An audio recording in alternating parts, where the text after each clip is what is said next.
Hanggan ang iyong biyaya, buong buhay, hawak mo sa iyong kamay. Mula sa aking tungkulad hanggang sa pag-ibig, aawitin ko ang kabutihan ng Diyos. Ika'y tapat sa habang buhay, ika'y mabuti magpakailanman. Hangga't ako'y nabubuhay, aawitin ko ang kabutihan ng Diyos. Ang tinig mo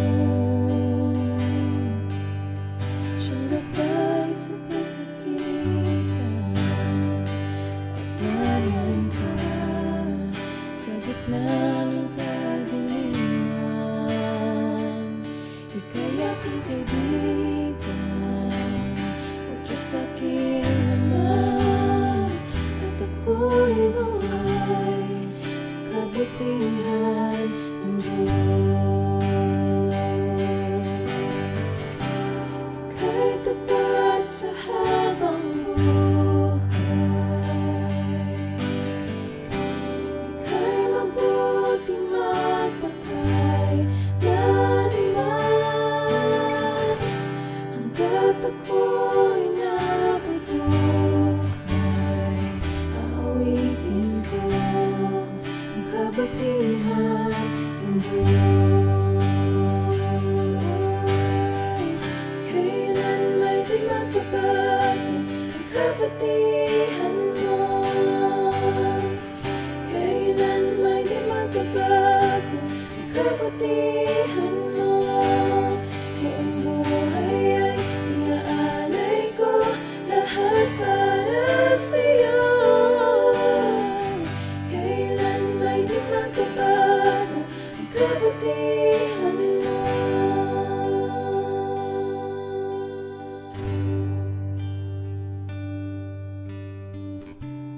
Ika'y tapat sa habang buhay,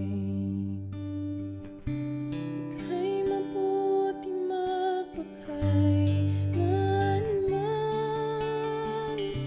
Hangga't ako'y nabubuhay, aawitin ko ang kabutihan ng Diyos. Aawitin ko ang kabutihan ng Diyos. Aawitin ko ang kabutihan ng Diyos.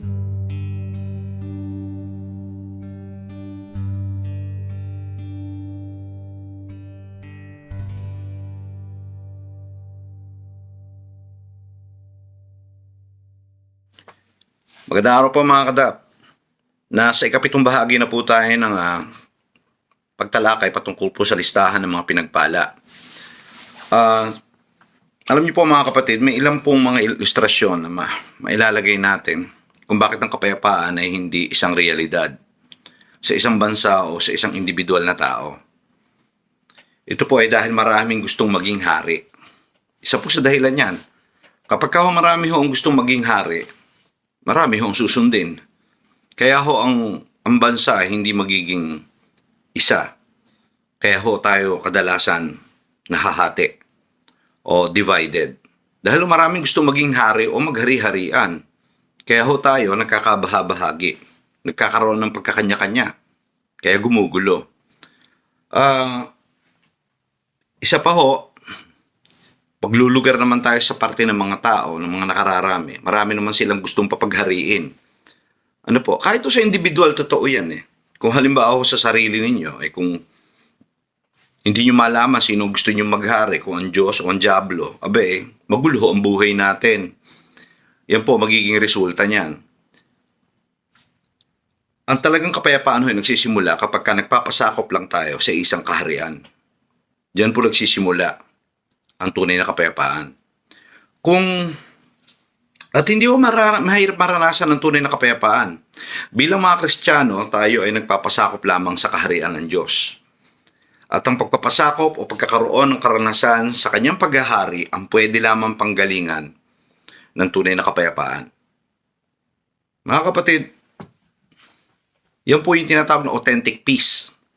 Yung nanggagaling lamang ho sa Panginoon kapag tayo ho ay nasa ilalim ng pananakop niya o ng kanyang nasasakupan. Kaya mga kapatid, piliin ninyo yan. Kasi napaka-importante ho na malaman natin ang pinagmumulan ng kapayapaan. Sapagkat ang atin hong i-discuss ay ito pong matatagpuan sa Mateo 5:9. At ito po ang sabi, mapapalad ang mga mapagpayapa sapagkat sila'y tatawaging mga anak ng Diyos. Samahan ho ninyo ako at manalangin muna tayo bago ho tayo magtalakayan o pagbulay-bulayan. Ito pong nabasa natin ito na pangangaral ng Panginoong Jesus sa Sermon sa Bundok. Manalangin po tayo. Panginoon, sa pagkakataon pong ito, nagpapasako po kami sa inyong magagawa. Maghari ka sa aming buhay, mangusap ka sa amin. Kaya mo na sa pamamagitan na aming ginagawang ito ng pagbubulay ng salita ay magsilalim kami sa aming pananalig sa inyo. At malalo pa, Panginoon, magtumibay kami sa pagkapit sa iyong mga pangako at kung sino ka sa aming buhay. Panginoon, gusto namin kilalanin ikaw lang ang aming hari. At nais namin, Panginoon, na maging makatotohanan to sa aming buhay. Upang makita ng buong sanlibutan, O Diyos, na ikaw ay totoo at nabubuhay sa amin. Panginoon, sapagkat higit, Panginoon, na nangungusap ang mabubuting gawa kaysa lamang sa pangangaral sa salita. Kaya, Panginoon, hinihiling po namin, O Diyos, ang iyong pangunguna. Sana ay makarating kami sa pagkaunawa upang marating namin ang tunay na paglakad, O Diyos, ang ayon sa inyong kalooban. Gusto namin, Panginoon, na lumakad alinsunod, O Diyos, sa inyong kalooban. Alinsunod sa inyong katwiran. Nihiling namin ang inyong pangunguna, Panginoon, sa pangalan ni Jesus. Amen. Ito po ang sinabi sa Mateo 5:9. Mapapalad ang mga mapagpayapa sapagkat sila'y tatawaging mga anak ng Diyos. Okay? Ito po ay inuulit ko ay talaan ng mga pinagpala. Ito po ay kapitong serye tungkol sa mga talaan ng mga pinagpala. Pag-usapan natin sino yung mga mapagpayapa. Okay? Sila ho yung mga taong may kapayapaan. Hindi ho pwedeng maging tagapagpayapa o mapagpayapa ang isang taong hindi payapa. Kailangan ho kung tayo po ay nasa hanay ng mga mapagpayapa, tayo mismo sa sarili natin, meron tayo nun. Hindi tayo pwedeng namigay ng isang bagay na tayo kahit nawala tayo nun. Hindi ho tayo po pwedeng maging mapagpayapa kung tayo mismo walang kapayapaan sa sarili natin. Okay, inuulit ko ho, ang audience po dito ay mga disipulo, ang mga alagad ng ating Panginoon. Okay? Kaya, ito pong pagiging mapagpayapa ay nagsisimula sa pagiging alagad. Kasi kapag ikaw ay alagad, pumapasok ka doon sa karanasan ng pagpili na sino sasakop sa iyo. Kanino ka magpapasakop, sino ang kikilalanin mong hari. Kung kinikilala mong hari bilang alagad ay Diyos, edi pasok ka dito, sigurado meron ka dito. Meron kang kapayapaan. Bakit ho? Kasi ang isang taong mapagpayapa ay isang taong may kapayapaan dahil nakipagkasundo siya sa Diyos. Yung salitang kapayapaan sa Hebreo ay shalom. Ang shalom ho ay hindi ho ibig sabihin lang yan katahimikan ng pag-iisip. Hindi ho ganon. Bagamat nadadaanan yon. Isa ho sa kahulugan ng shalom ay yung pagkakasundo. Yung pagkakaroon ng pagkakasundo. Kaya kung gusto ng isang tao na magkaroon ng tinatawag na pakikipagkasundo sa Diyos, o kapayapaan, o tunay na kapayapaan, kinakailangan pumasok siya dito sa karanasang ito ng pakikipagkasundo sa Diyos. Maaaring maitanong ninyo, hindi naman ako nakikipag-away sa Diyos, hindi ko naman siya hinahamon, hindi naman ako nagagalit sa Kanya, Wala naman akong ginagawang kontra sa kanya. Mga kapatid, medyo pagbulay-bulayan natin to. Kasi kapag tayo namumuhay ng labag sa kalooban niya, ang sabi ni Santiago, ito'y pakikipagkaibigan sa sanlibutan o pagiging kaalit ng Diyos.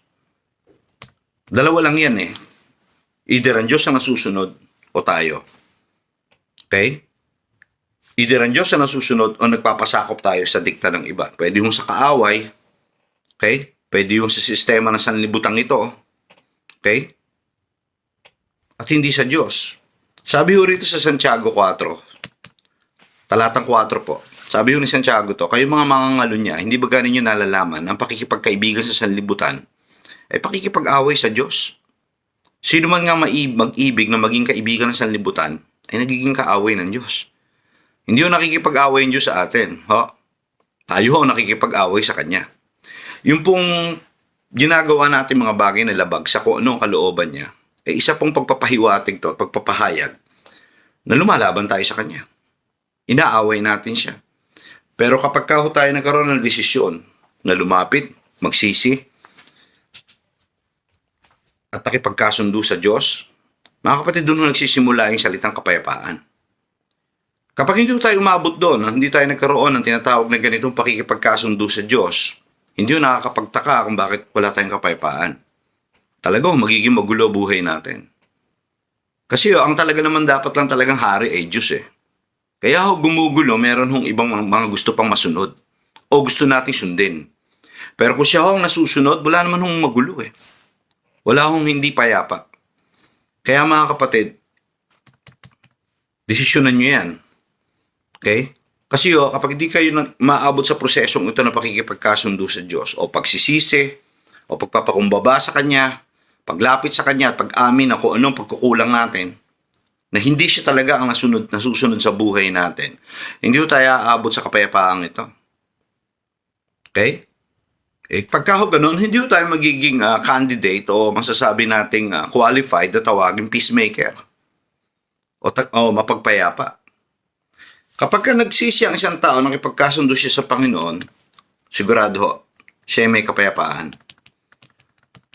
Okay, sino ba itong mga taong ito na mapagpayapa? Sila mga tao na nagiging tulay upang magkasundo ang mga magkaaway sa pagitan ng Diyos at tao at sa pagitan ng tao sa tao. Ang mga alagad po, tayo, ang mga alagad, yan po ang number 1 ministeryo natin sa mundo. Yung papagkasunduin ng tao sa Diyos. Okay? At Diyos sa tao. Tayo ho ay parang nagiging medium sa kanila sa pamamagitan ng ebanghelyo, ng pangangaral sa kanila. Kasi alam niyo ho, isa sa marahil sa kadahilanan, may mga misinformation ho kasi. At ang misinformation na yan, ako naniniwala, syempre, ang ugat ng lahat ng yan ay ang kaaway. Ang misinformation pong yan ay ito, na para bang ang Diyos ay galit sa tao. Para bang ang Diyos na mismo nagtataboy sa tao. Na para bang ang hirap niya lapitan. Yun ho ang dala natin. Kaya nga ho, mabuting balita ang dala natin Pagpapahayag nito, ang Diyos ay mabuti. Ang isang pagsasalarawan dyan ay ang mabuting ama. Doon sa alibugang anak. Pinapahayag dyan ni Jesus na ganun ang Diyos. Nag-aantay sa mundo upang lumapit sa Kanya at magsisi. Yan ang ating pinapangaral. At sa ganun paraan, pinapagkasundo natin. Okay? Ang Diyos at ang tao. Ang kapwa natin, tao. Sa pagitan ng Diyos at tao at sa pagitan ng tao sa tao. Okay? Tayo ho, bilang mga alagad ng Panginoon, ang atin hong ministeryo ay hindi lang Diyos sa tao, tao sa tao din. Kung may nakikita tayong hindi magkasundo, kung meron pong mga pagkakaalit, tayo ho dapat hindi referee. Tayo ho ang gumigit na upang sila ay magtagpo. Tayo ho ay gugumigit na upang sila ay magkasundo. Okay? Hindi ho papag-awayan pa sila o sulsulan yung magkabilang panig para ho gumawa tayo ng gera. Hindi ho. Tayo ho ay lumulugar sa gitna upang ang dalawa ay magtagpo at magkasundo. Kung mayroong pagkukulang sa isa't isa, ma-realize nila kung anong pagkukulang nila at magpatawaran sila. Tayo ho ang gigitna sa mga ganun. At yan ho isa sa ministeryo natin. Kaya ako ho mga kapatid, doon nagkaroon ako ng oportunidad na maging isa sa mga lupong pambarangay sa aming lugar, tinanggap ko po yun. Dahil ho nagsaserve sa ganitong layunin. Na magsilbing tagapamagitan, okay, sa gitna ng mga nag-aalitan. At wala hong mali dito. Hanggat nakikita ninyo ang sarili ninyo na pwede kayong mamagitan upang ang dalawang tao ay magkasundo, gawin po natin. Gawin po natin. At wala hong masama doon. At alam ko ho, kadalasan nung sa mga gumigitna, yan ho'y napapako sa krus. Totoo ho yun. Tingnan nyo na lang si Jesus, mga kapatid. Kaya, mga kapatid, kailangan alam nyo na yan. Hindi ho biro yan, ministeryo yan. Mula pa lang ho sa simula, hindi naman tayo pinangakuan ng Diyos ng paraiso lang. Hindi tayo pinangakuan lang na ating Panginoong Jesus na puro mga parang paglalakbay lang at paglalakad ho sa gitna ng mga hardin ng rosas. Hindi ho. Hindi po. Ang sabi niya, kung sino man tao na hindi magbubuhat ng kanyang krus, hindi siya karapat-dapat sa akin. At ito, isang krus na papasanin natin. Ang maging tagapamagitan. Hindi ho yung tayo pa ang mag-uumpog ng dalawang ulo nila para sila hindi magkasundo, no? Para sila magbangga. Hindi po. Lagi ho tayong lulugar dun sa lugar na kung saan ang kapwa natin tao ay hindi mag-aaway-away. Okay? Kung magagawa nyo mag-pacify, magpatahimik, gawin natin. Kasi napakamakapangyarihan ng bawat alagad. Bawat isa ho yan, hindi ho pastor lang, hindi ho mga manggagawa, lahat po ng alagad. Yung simpleng topic lang, nagpapalamig kayo ng ulo. Kapag lalo na yung mga maiinit ang ulo, yung mga maiinit ang dugo, simpleng lang, parekalma lang. Simpleng gano'n lang mga kapatid, laki na nagagawa. Tayo ho ay mga mapagpayapa. Pero hindi ho tayo aabot siya, inuulit ko, kung tayo ho ay hindi settled ang ating issue sa Diyos, kung hindi ho tayo nakikipagkasundo pa sa Diyos. Pero kung sa parteng yan hindi na yan usapin. Mga kapatid, ang phase 2 ho, ay makita natin ang ating sarili na nagiging dahilan ng pagkakasundo at pagkakaisa, hindi na pagkakagulo o pag-aaway. Okay? Tingnan nyo yung sinabi ni Pablo sa 2 Korinto 5:18 hanggang 19. Datapatan lahat ng mga bagay ay pawang sa Diyos, na pinakikipagkasundo tayo sa Kanya rin sa pamagitan ni Kristo, at binigay sa amin ang ministeryo sa pagkakasundo sa mga tuwid bagay na ang Diyos kay Kristo ay pinakipagkasundo ang sanlibutan sa Kanya rin, na hindi binibilang sa kanila ang kanilang mga kasalanan at pinagkakatiwala sa amin ang salita ng pagkakasundo. Yun ho ang Ebanghelyo. Ipinapakita na nananawagan ng Diyos na wala siyang galit sa tao. Pwede siyang makalapit. Kaya at tatanggapin siya. Hindi siya itatakwil. Hindi siya uhusgahan. Patatawarin siya. At babaguhin. Yan ho ang Ebanghelyo natin. Okay. Sino ba itong mga taong to na mga mapagpayapa? Sila ho ang mga taong pinagmumula ng pagkakaisa. Yan ho ang kahulugan ng salitang kapayapaan sa Hebreo, yung shalom. Ang isa ay yung pagkakasundo, ang pangalawa ho ay pagkakaisa, unity. Sila ho yung mga taong pinagmumula ng pagkakaisa.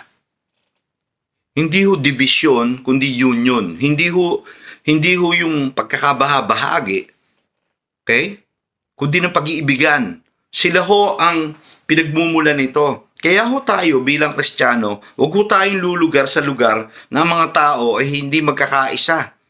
Sapagkat, alam nyo mga kapatid, kahit saan kayo pumunta, iba-iba ugali ng tao. Iba-iba opinion yan. Okay? Napakadali hong i-divide yan. Naranasan ko ho yan Nakita ko kung gaano kadaling pag-away-awayan ng mga tao. At mas mahirap po sila pagkaisahin. Sa totoo lang. Kaya huwag na ho tayo lumugar sa lugar ng gugulo pa ng pag-iisip ng tao. Kung hindi mo saan tayo pwedeng magkaisa. Okay? Doon ho tayo lagi. Saan tayo pwedeng magkaisa? Dapat po positibo tayo patungo doon sa prinsipyo na kung saan po tayo magtatagpo lahat. Okay? Yung magkakaisa tayo. Sapagkat kapag tayo nagkakaisa, sabi nga ni Pastor Pajardo, hindi ho posible ang bayanihan. Ano ho? Sabi nga ni Mike Hanupol, huwag kang magtataka kung meron kang makikita. Bahay na lumalakad sa gitna ng karsada. Bakit ho? Buhat-buhat ho yun ng mga tao. Nagkakaisa sila doon sa pagbuhat ng pasanin na yon, na ilipat yung bahay na yon, na kubo, sa ibang lugar. Ganyan ho ang pangitain ng mga panahon na yon. Na kubo pa mga tinitirhan ng mga tao dyan sa Pilipinas. Ano ho? At tayo lang ho, meron ganong kultura. Yung tinatawag na bayanihan. Mga kapatid, dapat nandun tayo sa ganitong pangitain, ganitong pag-iisip. Hindi ho yung magiging pagmumulan pa tayo ng dagdag na pagkakaguluhan. Tayo ho dapat na pinagmumulan ng pagkakaisahan. Lagi nating hahanapin kung saan tayo pwedeng magkasundo at magkaisa. Hindi po doon sa kung saan tayo pwedeng magbangga. Hindi po doon sa saan tayo pwedeng hindi magkasama-sama o magkahiwa-hiwalay pa tayo. Minsan mga walang kakwenta-kwenta lamang dahilan ng mga pinagkakahiwa-hiwalay. Opo, sa totoo lang. Sa totoo lang po. Marami hong mga factors bakit ho nagkakaroon ng division sa church. Pero sa totoo lang, napakarami naman dahilan para tayo magkaisa. Gusto yung malaman ng isa? Mga kapatid, yung magmahalan tayo ng walang kapalit. Ano ho? Yung tingnan natin yung pagmamahalan na walang hinahanap na kapalit o sukli. Gawin natin yan, mga kapatid. Bawat isa. Palagay ko, hindi ho napakahirap na mahalin natin ang ating kapatid, ang ating kapwa, ng tinitingnan yung kanilang pagkukulang o pagkakamali. Mga kapatid, tingin lang tayo doon sa magagawa ng pag-ibig na mismong Diyos ang nagbigay sa atin. Tingin po tayo yan. Okay? Sabi ho dito sa Efeso 4:3, ito sabi ni Pablo din to. Pagsakitan ninyong ingatan ng pakikipagkaisa sa Espiritu, sa tali ng kapayapaan. Okay? Dapat ho, unity in the Spirit. Bakit ho in the Spirit? Ibig sabihin, mas tingnan niyo yung mga bagay. Ang Espiritu kasi hindi nakikita eh. Hindi siya visible, talaga, to the naked eye. Pero, pwede natin tingnan yung mga bagay na yan na hindi nakikita. Halimbawa, sino ba naman nakakita ng diwa ng pag-ibig? Wala ho. Diwa ng pagbibigay. Diwa ng pagpapatawa. Diyan tayo tumingin. Yan ang tingnan natin. Huwag yung mga bagay na nakikita lang. Opo. Huwag yung bagay na kung saan tayo hindi magkakasundo. Doon tayo tumingin sa mga bagay na pwede tayo magkasundo. Yung love them who they are, mga kapatid. To love those people who they are, what they are, as they are, mga kapatid. Embrace them who he is or who she is, mga kapatid. Ay, hindi mo posibleng magkaroon ng unity o pagkakaisa o kapayapaan. Okay? Sabi dito, pagsakitan eh. Yun ang tingnan natin lagi. Sa tayo pwede magkaisa. Alam nyo, kahit na ako mga kapatid, sabihin ko ako pa tama eh. Kung halimbawa ho ng bawat isa naman, magugulo lang eh. Ayoko na ho maging dagdag. Mananahimik na lang ako muna. Ano po? At hayaan ko muna kung saan kami magtatagpo. Bawat isa. Okay? Yung pwede tayong magkaroon ng tinatawag na unifying factor, mga kapatid, doon sa pagbubuhat ng kung ano yung load. Makikibuhat na lang ako doon sa talagang common load. Na para mapagaang ang sitwasyon. Hindi ho yung makikigulo pa ako. Ako pa isa sa bubuhati ng mga tao. Ayoko ho ng ganon. Ano po? At hindi ko nararamdaman doon ang spirit ng Christianity o ang spirit ni Jesus doon. Okay? Sabi ho dito sa Colossus 3:13 hanggang 14. Tingnan nyo. Si Pablo rin nagsabi nito, magtiisan kayo sa isa't isa. Magpatawaran kayo sa isa't isa. Kung sino man may sumbong laban sa kanino man na kung paanong pinatawad kayo ng Panginoon, hindi naman ang inyong gawin. Okay? Hindi ho tayo nagsusumbong o nagsasabi ng anong atraso ng isa, Ano, para humanap ng kakampi. Hindi ho ganoon. Ang gusto natin, magkasundo. Ano ho? Kung meron man susumbungan kayo, sana yung pagkakasunduin kayo. Hindi yung kakampihan pa kayo. Hindi ho. Yung pagkakasunduin kayo. Ano po? Yun talaga layunin yan. Kung meron man pagsusumbong, okay lang ho. Pero sa layunin, magkasundo kayo.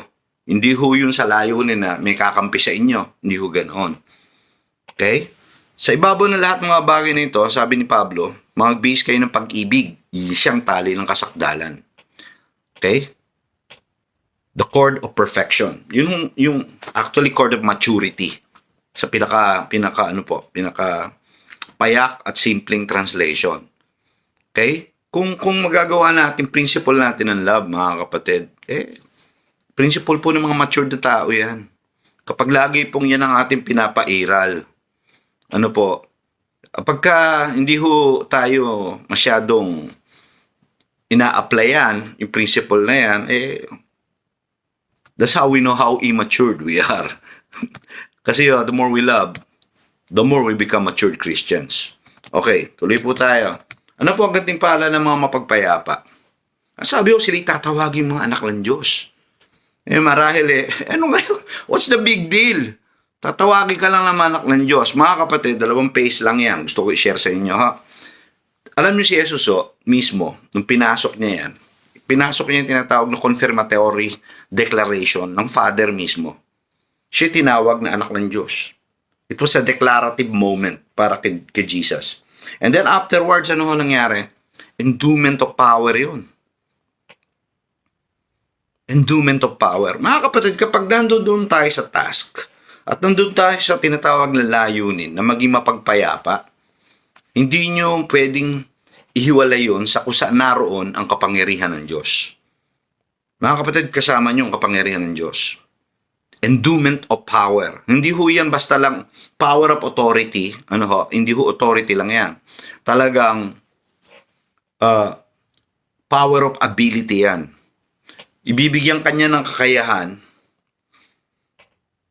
kasama yung principle na yon. Okay? Kapag ikaw ay mapagpayapa, hindi ka hihiwalayan ng kapangyarihan ng Diyos. Sino si Jesus? Hiniwalayan ba? Hindi. Ever since na naranasan niya yung confirmatory declaration na yan, na you are my son, and I am well pleased with you. Nung sinabi niya yan, mga kapatid, pagkatapos ng panahon na yan, mga kapatid, di na siya iniwan ng kapangyarihan ng Holy Spirit. Okay? Hanggang sa makomplete niya, mapulfill ang buong mission niya. Mga kapatid, kapag nandito kayo sa kalakaran ito, ng prinsipyong ito, ng pagiging peacemaker, mga kapatid, at tinatahak nito, nasa inyong kapangyarihan ng Diyos. Hindi kayo iiwanan yan. Pangalawa ito po'y hindi lang confirmatory words mula sa Ama, ito salitang sila'y tatawaging mga anak ng Diyos. Maski yung mga tao nakapaligid sa atin, kikilalanin tayo, tatawagin tayo, anak, is a recognition, mga kapatid. Na hindi yun parang sinasabi lang natin kagaya ng, sorry pero ito totoo naman. Ito yung sinasabi ni Kibuloy na siya yung tinatawag na the Son of God. Hindi ho pwedeng, ang masaklap na ito parang siya lang ang umaangkin noon. Marami ho anak ng Diyos. Okay, marami po. At ito po yung mga peacemaker. Okay, kung kayo po ay peacemaker, nahahayag sa lahat ang pagiging anak ng Diyos nyo. Hindi ho dahil sinasabi mo lang. Hindi dahil kiniklaim mo lang. Ang mga tao mismo ang nakakasaksi nun. Sila ang nagko-confirm nun na ikaw ay anak ng Diyos. At di mo kinakalay pagsigawan na ikaw ay anak ng Diyos kung ikaw ay peacemaker. Ano po ang nito, mga kapatid? Ano po ang results nito? Mga kapatid, mayroon kayong integrity. Kapanipaniwala kayo. Hindi kayo hindi kayo yung mga kwentong barbero lang na klase ng mga nagsishare ng gospel. Hindi ho. Hindi ho kayo yung mga tipong mga drawing, ang tawag dyan. Yung bang nabubura. Yung magaling lang sa salita. Pagkatapos yun naman kanyang ginagawa ay kabaliktaran ng kanyang sinasalita. Mga kapatid, hindi ho ganun. Ang pinapakita rito kapag tayo ay peacemaker, kung saan ho tayo naroon ng sigalot at tayo nag-aayos, mga kapatid, the people themselves will recognize, mga kapatid, that we are children of God. Tayo po'y anak ng Diyos. Tayo po'y anak ng Diyos. Sa pagiging peacemaker. May dalawang nag-aaway, mga kapatid. Gumikit na kayo at inaawat nyo sila at pinagkakasundo. Mga kapatid, sabi makikita ng buong mundo. Ay, ikaw ay anak ng Diyos. Ang sabi sa unang Juan 3:G, sino mang hindi gumagawa ng katwiran, hindi siya Diyos. Niyang hindi umiibig sa kanyang kapatid. Okay? Dito raw nakikita, mga kapatid, yung pagiging hindi sa Diyos at yung pagiging sa Diyos. Kaya ginagawa daw yung katwiran, yung pagiging peacemaker, mga kapatid.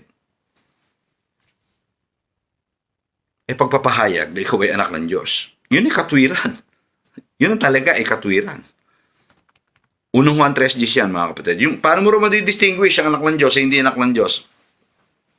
Ay pagka nandun ka sa pathway of righteousness. Sa pathway of righteousness, mga kapatid, is peacemaking. Yung nagiging maker ka ng peace. Ikaw ang tagataguyod ka ng kapayapaan. Kahit saan ka naroon. Sa eskwelahan, sa simbahan, sa komunidad, kahit saan. You are a peacemaker. Yung peace na nasa iyo is conspicuous. Yan ay nakikita sa buhay mo. Obvious, kumbaga. Okay? Kaya, ang mga tao mismo magsasaka, anak talaga ng Diyos to. Okay? Sana mga kapatid, susundan ninyo ako. Okay, conclusion ho. Una ho, ang bawat alagad ay peacemaker. Kaya hindi ho pinanggagalingan ng gulo. Hindi ho sila pinanggagalingan ng gulo, kundi ng kaayusan. Okay? Kung tayo ho ay disciple of Jesus Christ and we are peacemaker, tayo po ay pinanggagalingan ng kaayusan, hindi ho ng gulo. Sabi ho sa 1 Corinthians chapter 14:33, sabi ni Paul, ni Pablo, sapagkat ang Diyos ay hindi Diyos ng kaguluhan, kundi ng kapayapaan. Gaya ng sa lahat ng mga iglesia ng banal, ng mga banal. Mga kapatid, ang Diyos ho ay hindi ho Diyos lang ng church. Ho. Kahit saan kayo naroon, kung saan naroon ng kaayusan, mga kapatid, pagkakaisa, pagkakasundo, andun ang Diyos. At sana kung saan tayo naroon, mga kapatid, tayo ho ay pinanggagalingan ng kaayusan, ng pagkakaisa, ng pagkakasundo-sundo. Ano po? Ganun po tayo lagi. A vessel of unity, a vessel of order and peace. Okay, pangalawa ho. Kung saan ho tayo naroon bilang mga alagad o bilang peacemaker, tayo ho ay pinanggagalingan ng pagkakaisa, hindi ng pagkakabahabahagi. Ano po? Hindi ho dapat tayo hindi ho tayo lulugar sa sa isang lugar ho. Halimbawa ay dalawan, nahahati sa dalawa ho, yung tinatawag na Noranian tsaka Bilmanian. Wala kayong kakampihan doon pag nag-aaway. Pag nag-aaway. Lord bless you and keep you. Make His face shine upon you and be gracious to you. The Lord turn His face toward you and give you peace.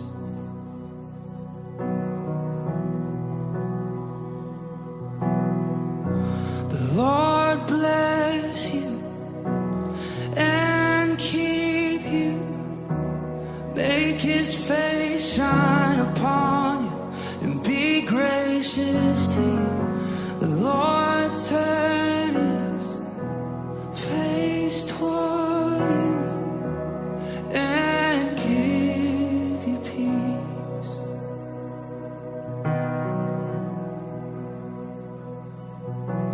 I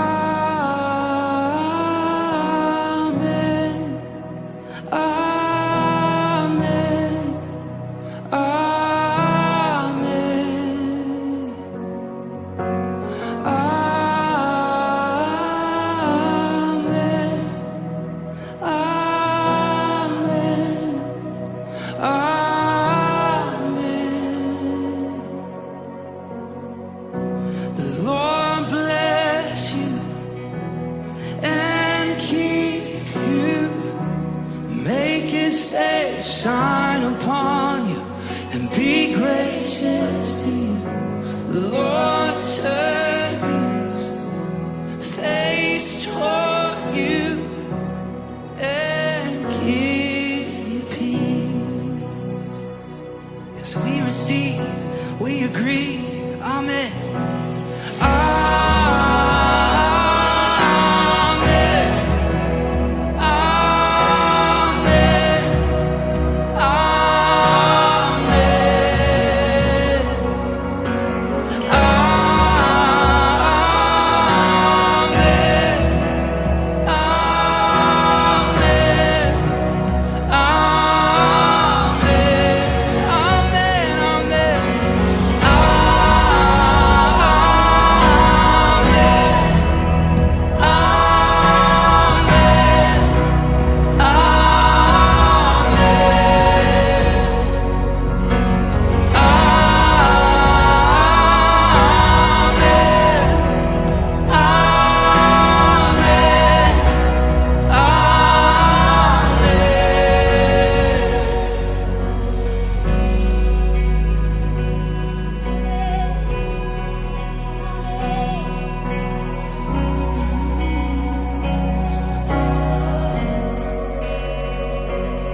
May His favor be upon you and 1,000 generations, and your family, and your children, and their children, and their children. May His favor be upon you and 1,000 generations, and your family, and your children, and their children, and their children.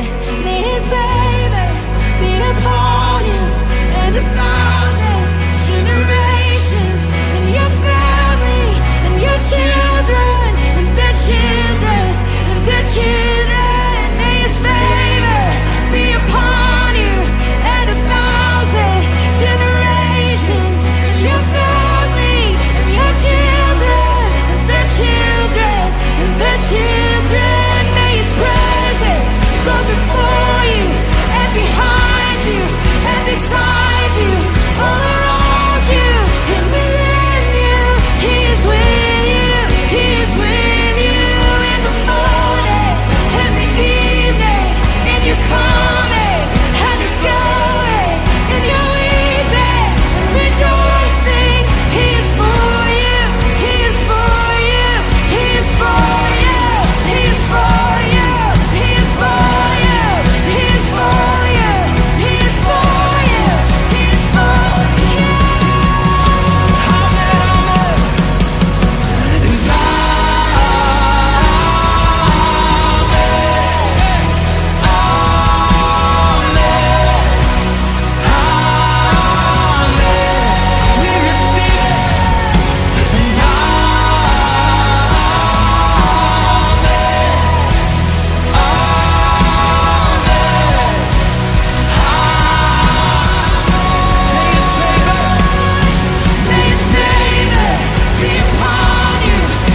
He is with you in the morning, in the evening, in your coming, in your going. You're rejoicing. He is for you. May the faith